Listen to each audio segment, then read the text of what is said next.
ओम शांति। बाबा हमें कहानी व कहावतों द्वारा अनेक शिक्षाएं देते हैं जिन्हें सुनकर हम पुरुषार्थ करते हैं। तो आज हम ऐसी ही एक कहानी सुनेंगे, सत्यनारायण की सत्य कथा। भारत में अनेक लोग सत्यनारायण का व्रत रखते हैं और कथा भी सुनते हैं। सत्यनारायण की कथा में लिखा है कि यह व्रत दुख और शोक आदि को शांत करने वाला, धन धान्य बढ़ाने वाला, सौभाग्य देने वाला तथा सब जगह विजय प्राप्त कराने वाला है। बताया गया है कि यह कथा नैमिषारण्य तीर्थ में सूत जी, जो कि व्यास जी के शिष्य थे, ने शैनकादि 88,000 ऋषियों को सुनाई थी। परंतु जब मनुष्य प्रचलित सत्यनारायण कथा पढ़ता या सुनता है तो इसमें न तो श्री नारायण की कोई जीवन कहानी है, न सत्य स्वरूप परमात्मा का कोई परिचय है और न ही किसी व्रत की व्याख्या की गई है।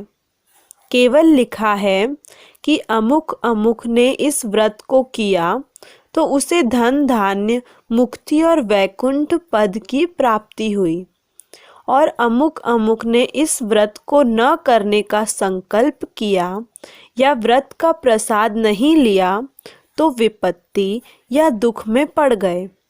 उदाहरण के तौर पर इसमें सबसे पहली कथा तो यह है कि काशीपुरी में शिवानंद नाम का एक अत्यंत निर्धन ब्राह्मण था, जो कि भीख मांगने पर भी भूख से पीड़ित रहता था।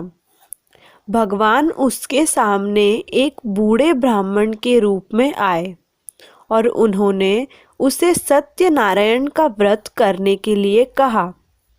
उस व्रत को करने से उसे धन संपत्ति तथा सुख का लाभ हुआ।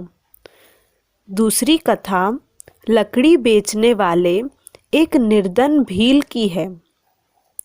वह भी इस व्रत को करने से निर्धनता अर्थात दुख तथा शौक से छूट गया और अंत में वैकुंठ में देव पद को प्राप्त हुआ।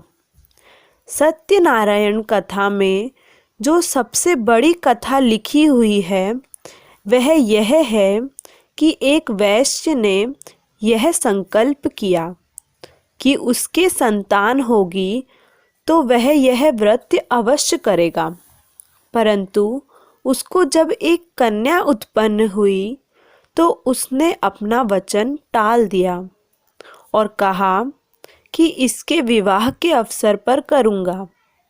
इस अवसर पर भी वह व्रत करना भूल गया।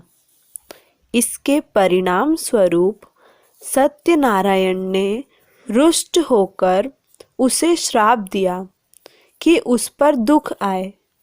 तभी वहाँ राजा के यहाँ चोरी हो गई और राजा के दूत वैश्य और उसके दामाद को चोर मानकर पकड़कर राजा के पास ले गए।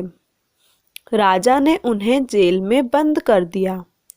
उधर लीलावती वैश्य की स्त्री ने पति के लौटने के मनोरथ को लेकर सत्यनारायण व्रत किया और भगवान ने राजा को स्वप्न में आदेश दिया कि इन दोनों को छोड़ दो, वरना मैं तुम्हारा नाश कर दूंगा। जब राजा द्वारा मुक्त होकर दोनों अपने बेड़े की ओर लौट रहे थे तो सत्यनारायण ने सादे वेश में आकर पूछा, वैश्य, तुम्हारे बेड़े में क्या है? वैश्य बोला, क्या कुछ लेने का विचार है क्या? इसमें तो लता पत्ता आदि है। तब बदले हुए वेश में सत्यनारायण बोले, तथास्तु। इसके परिणाम स्वरूप उस बेड़े में पड़ा सब धन, सोना आदि लता पत्ता ही बन गया। परंतु जब वैश्य ने लौटकर उस साधु वेशधारी से दुख प्रकट किया तो उसने कहा, तुम मेरी पूजा नहीं करते हो और व्रत नहीं करते हो, इसलिए मेरी इच्छा से तुम्हें यह सब दुख प्राप्त हो रहा है। जब वैश्य ने व्रत करने का आश्वासन दिया तब भगवान की प्रसन्नता के फल स्वरूप लता पता के स्थान पर पहले की तरह सोना चांदी धनादि प्रकट हो गए। वैश्य और उसका दामाद आगे नगर के तट तक आ पहुँचे और बेड़े को तट से लगाकर उन्होंने नगर की भूमि पर पग धरे। कलावती वैश्य की पुत्री, जो कि सत्यनारायण व्रत कर रही थी, पति और पिता के बेड़े के आने की सूचना पाकर सत्यनारायण का प्रसाद छोड़कर बेड़े की ओर चल पड़ी।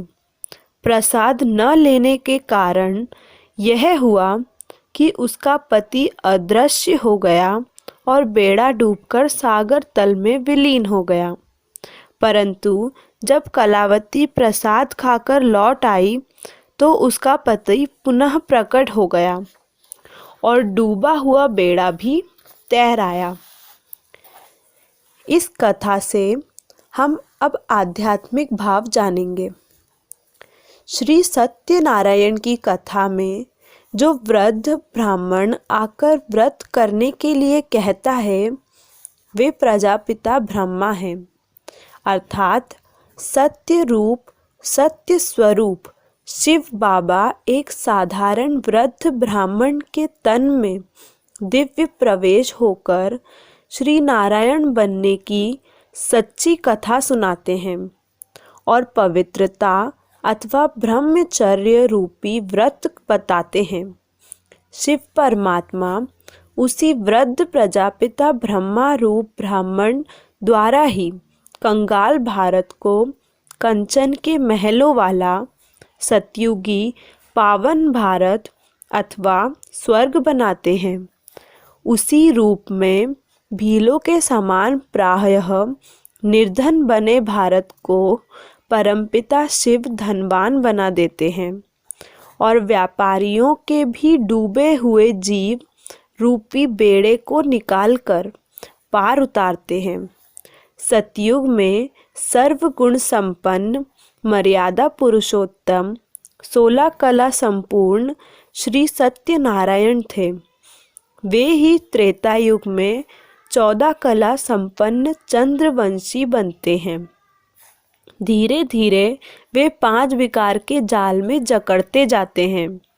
तब द्वापर में केवल 8 कला ही बचती हैं। आत्म अभिमानी से देह अभिमानी और पूज्य से पुजारी बन जाते हैं। कलयुग के अंत में जब पूर्ण विकारी बन जाते हैं सभी मनुष्य आत्माएं भी बहुत दुखी बन जाती हैं। तब अपने बच्चों की पुकार सुनकर पतित पावन परमपिता परमात्मा शिव गीता में अपने वचन अनुसार इस कलयुगी आसुरी संपदा वाली सृष्टि पर दिव्य रीति से अवतरित होते हैं। जिस साधारण एवं वृद्ध मनुष्य के शरीर में सत्यनारायण के 84वें जन्म में प्रवेश करते हैं उसे उसके पूर्व के सभी जन्मों की कथा सुनाकर पतित से पावन बनाते हैं और मुक्ति जीवन मुक्ति का भागी बनाते हैं। यही है सत्यनारायण की सच्ची कथा। यही वो कथा है जिससे श्री नारायण फिर से सर्वगुण संपन्न बनते हैं।